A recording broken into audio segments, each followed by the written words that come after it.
I'm Ross Gowing, Senior Game Designer on Grid 2, and you're watching Eurogamer.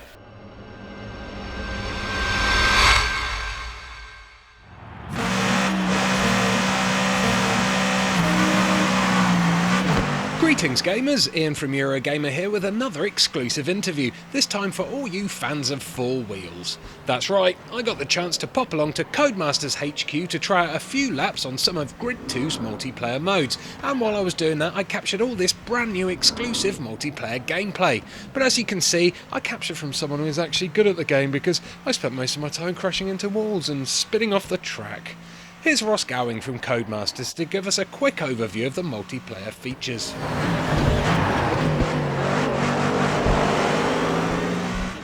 We've split the game into two portions. Single player, which can preserve its narrative on its own, and then multiplayer, which stands on its own 2 feet and is kind of much more real world. Players will all start on an even footing and work their way through the progression ladder by earning XP and prize money. And it's then up to them what they want to spend their money on. We've got 12 players online, and if you can't quite make up to that number with your friends, then you can backfill the grid with AI so that you can always race against a full pack. And then we also have 2-player split screen. Grid 2 comes with a variety of multiplayer game modes, including Drift, Face-Off, Time Attack, and some global challenge events which also include Overtake and Power Lap. I didn't get to play any of them though, as Cody's were concentrating on showing off 3 specific modes during this hands-on: Standard Racing, Endurance and Checkpoint.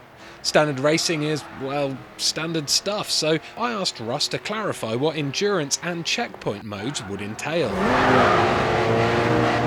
The whole aim of Endurance is to preserve your car and keep going the furthest and all the way to the end of the event. Avoid those big pile-ups because they're really going to hinder you. As I say, this took place on a live route, which is a constantly evolving track where you'll never be able to second guess what the sequence of corners are. So it's all about who's the best driver at reacting to any given situation. Checkpoint is a game mode which has existed in one form or another in racing games for a number of years, but we really feel has stood the test of time well. And it's that outrun style gameplay of being able to go as far as you possibly can in the given time, all about inching over that time bonus right at the very last second. You mentioned XP earlier. What type of upgrades or customization elements will eager racers be able to spend their points or in-game cash on? So we have 2 levels of customization. We have visual customizations where players can change the livery patterns, colours, paint types, number on the side, colour of the wheels, everything like that. And in addition to that, for the first time in Grid, we have mechanical upgrading where players will be able to spend their hard-earned in-game cash on improving elements of each of their car's performance. And they can choose whether they want more brute power or whether they want handling improvements, or they can save up and go for all of them, in which case they'll get some visual customizations to go with as well. We've managed to strike a really nice balance of having these upgrades being worthwhile yet not unbalancing the gameplay. We've worked very hard with a number of different types of player, from very weak players to very strong players, and putting those in different types of cars, upgraded in different ways, and we really feel we've struck a good balance and keep the racing competitive. What improvements have been made over the original Grid's multiplayer? One of the big improvements we've made is the anti-cheating and anti-griefing system.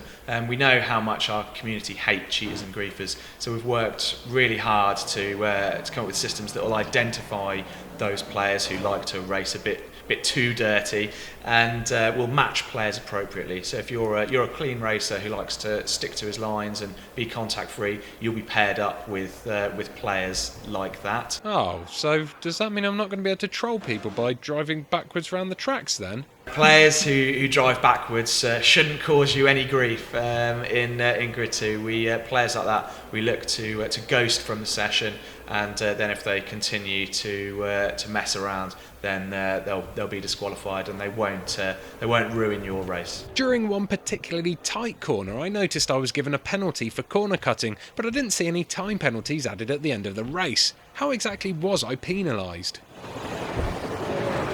what we do is we drop the power on the car, so you will feel like you're being reined in for the duration of that penalty, and then once it's over, we let you go and everything resumes as normal. We wanted all this to be done live on track so that we don't end up with a situation where you get to a results screen, all of a sudden are slammed with a minute's worth of penalties. We weren't interested in that. We wanted players to take their penalty right at that moment and then still have the opportunity to recover from it and make back up that time by racing fairly. Grid 2 of course features RaceNet functionality. That's the browser-based stats tracking website for all of Cody's racing games, just in case you didn't know. How will RaceNet help add to and extend the life of Grid 2's multiplayer? With RaceNet, it supplies an in-game global challenge system we have, which is every week you have 9 different events which are supplied to you by RaceNet, and these are passed down to all your friends at the same time, and you compete in these over the space of the week to see who can do the best cumulative performance, see who's the best driver across a number of different disciplines. And RaceNet also provides you with a weekly rival. Now what it'll do is it'll scan all the players in the world and then once a week pair you up with someone who is of a similar ability to you, plays at a similar kind of time, and so you'll always have someone who is a peer or an equal to compete against. And we really feel that that'll help players who perhaps don't have as many friends on their list to stick with us and stick with Grid 2 for many months to come. Finally, Ross, as senior game designer on Grid 2, I'm interested to know how you race. Is it all nice clean lines, or are you a dirty driver who uses brute force to push yourself in front of the pack? I'd like to tell the world that I'm a completely clean racer who always sticks to his lines, and then in reality I'm just involved in every first corner pile-up. There's nothing more fun than having a multiplayer test against a colleague and just pit manoeuvring them out straight off track and off you scoot into the distance.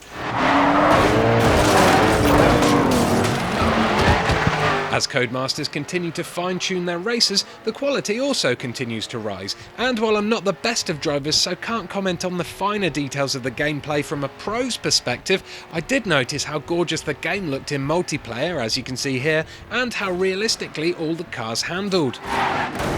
For me, the standout mode was Endurance, mainly because it was played using the live route system, which meant the tracks were randomly generated. It gave me a slightly fairer race against the developers I was pitted against, who knew all the tracks off by heart already. I'd have totally come reverse first a lot less if they didn't have every turn committed to memory. I am certain of it. Pfft, cheaters. Don't forget to subscribe to Eurogamer by clicking on that there on-screen annotation to be in pole position for more Grid 2 info and gameplay in the near future. And of course there's loads more coverage and exclusives for all the upcoming games of this generation and next on the way. Peace!